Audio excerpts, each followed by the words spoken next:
Hello दोस्तों, स्वागत है आपका अपने यूट्यूब चैनल HRY एजुकेशन में। ये रीजनिंग का पार्ट 2 है। जो कल हमने पार्ट 1 किया था उसमें 10 क्वेश्चन थे और 10 इसमें है। तो शुरुआत करते हैं आज के सेशन की।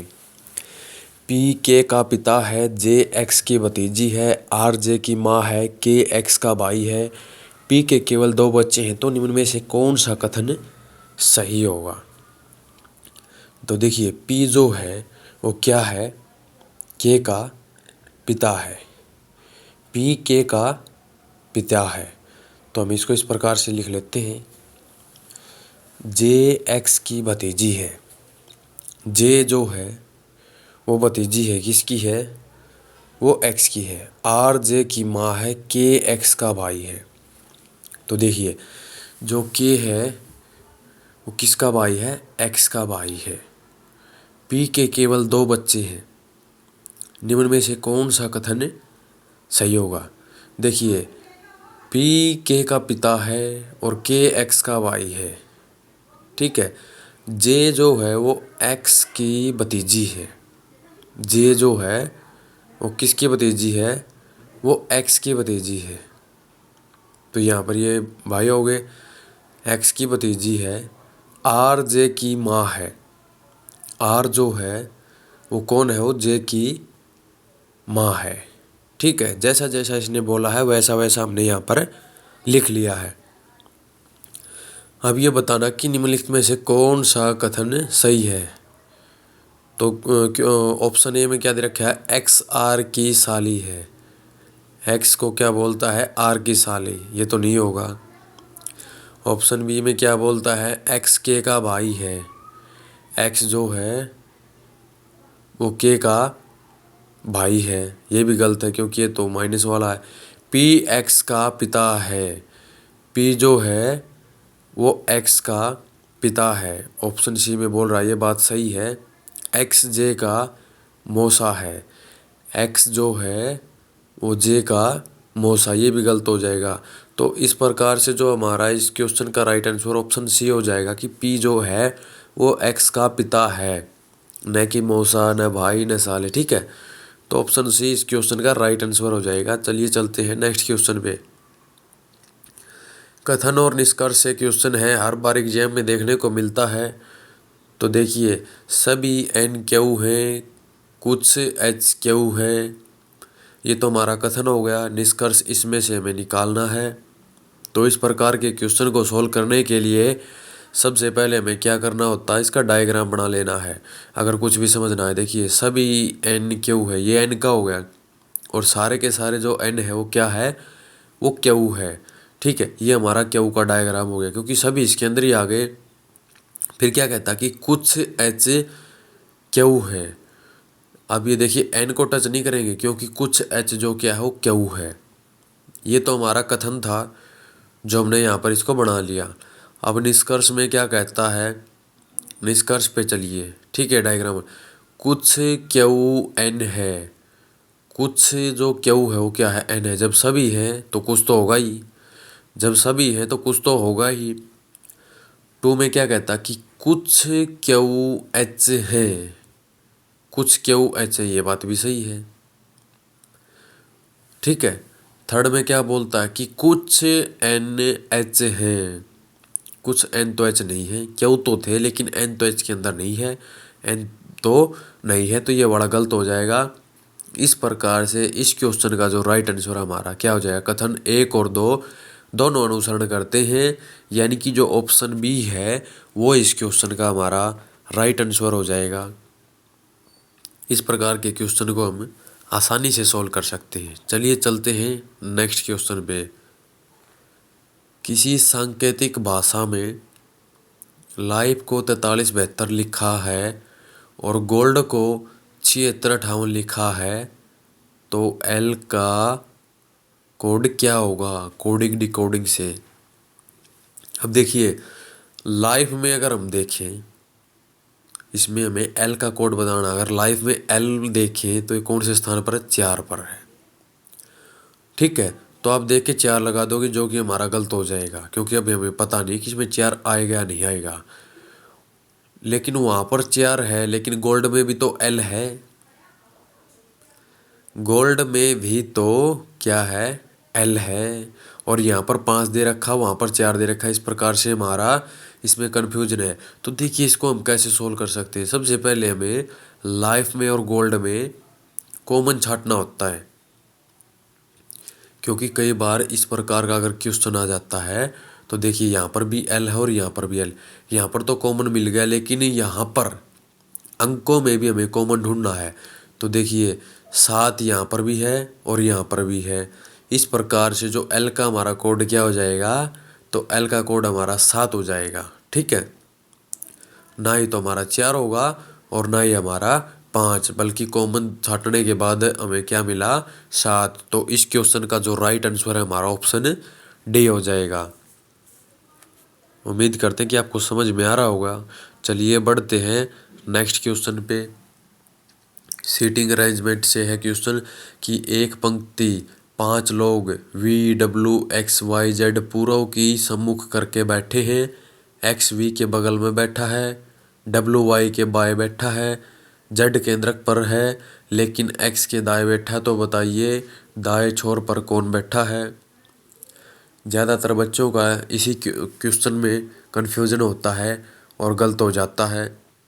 ठीक है, तो अगर आप इस वीडियो को ध्यानपूर्वक देखेंगे तो आगे आपका ये इस प्रकार का भी कोई क्वेश्चन गलत नहीं होगा। जैसे जैसे ये बोलता है सिर्फ वैसे वैसे आप इनको रखते हुए चलिए। जेड कहाँ पर है, केंद्रक पर बैठा है। अब अगर हम बात करें तो शुरुआत जेड से ही कर लेते हैं, क्योंकि जेड केंद्रक पर है और केंद्र हमारा कहाँ पर होता है, बीच में। ठीक है, जेड केंद्रक पर बैठा है तो V W X Y Z पूर्व की सम्मुख बैठे। एक्स वी के बगल में बैठा है। एक्स किसके बगल में बैठा है, वी के बगल में बैठा है। डब्ल्यू वाई के बाएं बैठा है। डब्ल्यू किसके बाएं बैठा है, वाई के। अब देखिए ये डब्ल्यू हो गया और ये वाई, ये हमारा पूर्व की तरफ बैठे हैं तो ये हमारा बाएं हो जाएगा, बाएं बैठे हैं। ठीक है, जेड केंद्रक पर बैठा है लेकिन एक्स के दाएं बैठा। तो बताइए दाएं छोर पर कौन सा होगा। अगर हम पूर्व की तरफ मुंह करेंगे तो हमारा दाएं कौन सा हो जाएगा, ये वाला। तो क्या पूछता है कि केंद्रक पर लेकिन एक्स के दाएं बैठा। तो बताइए दाएं छोर पर कौन बैठा है। तो अब ये बताइए कि दाएं छोर पर हमारा कौन बैठा है। तो दाएं छोर की अगर हम बात करें तो हमारा वाई बैठा है, क्योंकि हम पूर्व की तरफ मुख करे हुए बैठे। तो हमारा दाया कौन सा हो जाएगा, तो वाई। तो इस क्वेश्चन का राइट आंसर हो जाएगा वाई। निम्नलिखित विकल्पों में से संबंधित शब्द का चयन करें। देखिए वैसे तो ये जीके में भी आ जाता कई बार क्वेश्चन। ठीक है, कंट्री और कैपिटल या फिर स्टेट कैपिटल भी पूछ सकते हैं।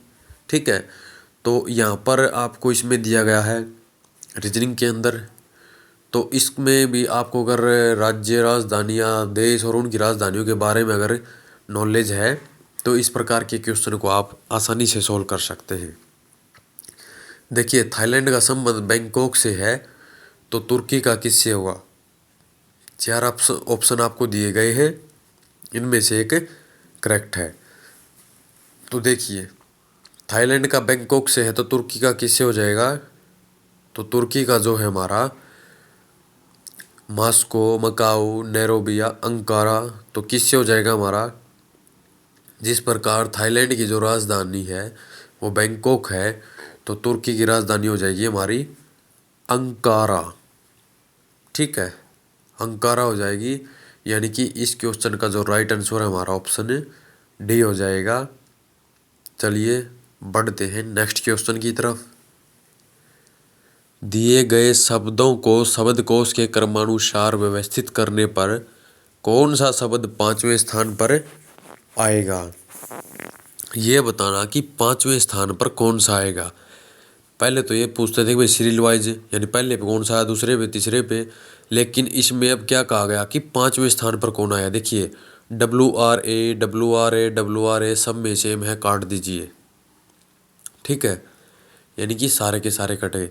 अब देखिए PSCTN, तो सबसे पहले नंबर पर तो सी आता है।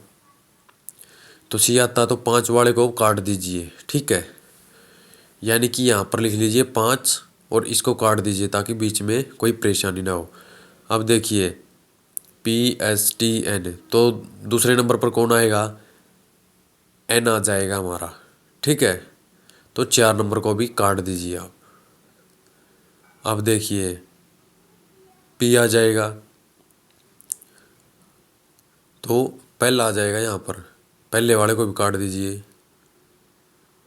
ठीक है, अब ये टी है और यहाँ पर एस है, तो यहाँ पर क्या आया 3 और ये 2। तो इससे ये कहता कि 5वें स्थान पर आएगा, तो 5वें स्थान पर तो हमारा 2 आया है। 5वें स्थान पर हमारा कौन सा आया है, 2 आया है।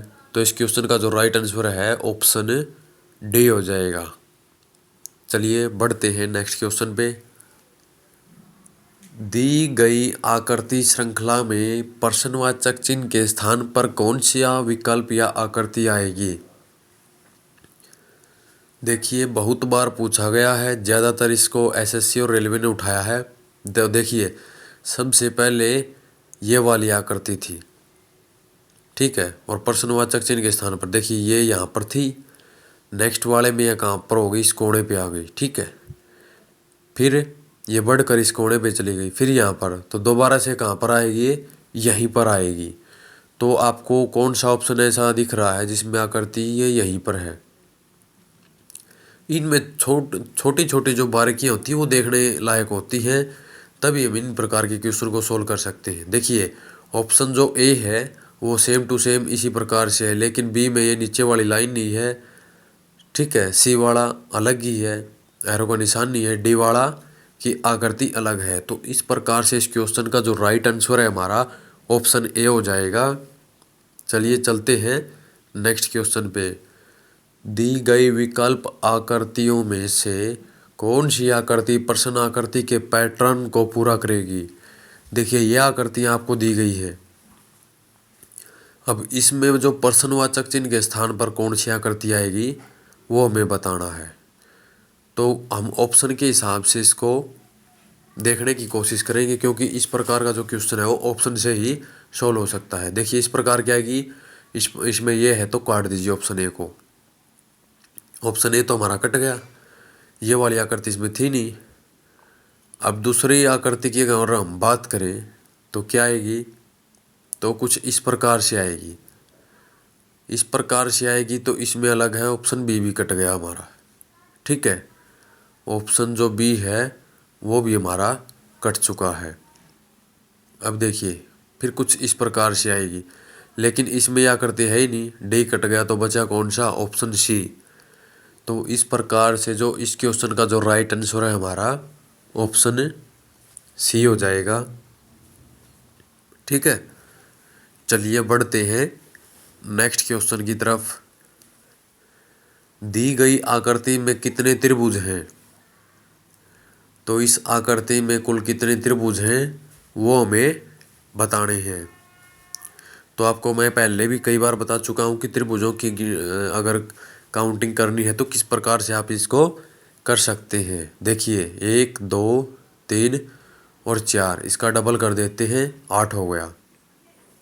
उसी प्रकार से यहाँ पर देखिए इस क्वेश्चन को हम कैसे कर सकते हैं।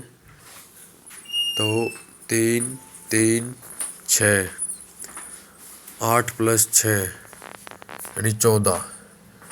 ऑप्शन जो ए है वो इस क्वेश्चन का हमारा राइट आंसर हो जाएगा, ऑप्शन ए। तो यानी कि इस आकृति में 14 त्रिभुज हैं। उम्मीद करते हैं कि आपको अच्छी प्रकार से समझ में आ रहा है। चैनल पर पहली बार है तो चैनल को सब्सक्राइब जरूर करें, और वीडियो अगर आपको अच्छी लगे तो लाइक करें और अपने दोस्तों के साथ शेयर करें। चलिए बढ़ते हैं नेक्स्ट क्वेश्चन की तरफ। यदि दर्पण को रेखा XY पर रखा जाए तो आकृति का प्रतिबिंब कैसा बनेगा। यानी कि इसको यहाँ से उठा करके वहाँ पर पलटना है। ऑप्शन से हम इसको बड़ी आसानी से सोल्व कर सकते हैं। यहाँ से उठाकर दूसरी तरफ इसको पलट देना है। ठीक है, दूसरी तरफ पलटेंगे तो देखिए किस प्रकार से आएगा ये। अब ऑप्शन से अगर हम उठाकर देखें इसको तो ये वाला कुछ इस प्रकार से आ जाएगा। ये वाली है जो यहाँ पर आ जाएगी, इस प्रकार से। ऑप्शन ए को काटना सीखिए। ऑप्शन ए का ऊपर की तरफ है तो इसको काट दीजिए, बी का भी ऊपर की तरफ है, काट दीजिए। अब देखिए डी का जो दे रखा है और सी का, ये हमारा बच गया। अब एन है, अब एन को इस प्रकार से लिख सकते हैं, ठीक है। और इसमें एन बिल्कुल सीधा लिखा हुआ है, यानी कि ये भी हमारा ऑप्शन कट जाएगा। तो बचा हमारे पास सी। तो इस क्वेश्चन का राइट आंसर हो जाएगा ऑप्शन सी।